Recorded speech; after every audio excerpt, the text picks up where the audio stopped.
ఉద్యోగులకు పెన్షన్స్కి స్వాగతం సుస్వాగతం.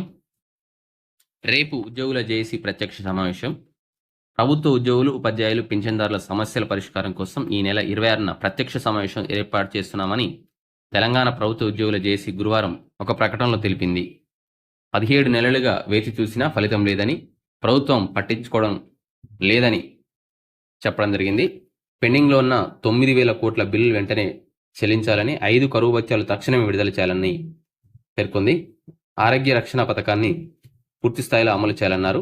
సిపిఎస్ రద్దు చేసి ఓపీఎస్ని అమలు చేయాలని, 51% ఫిట్మెంట్తో పీఆర్సీని కూడా అమలు చేయాలంటూ వివిధ కారణాలతో సస్పెండ్ అయినటువంటి ఉద్యోగులను వెంటనే విధుల్లోకి తీసుకోవాలని విధంగా రకరకాల డిమాండ్స్ అయితే తీసుకురావడం జరిగింది.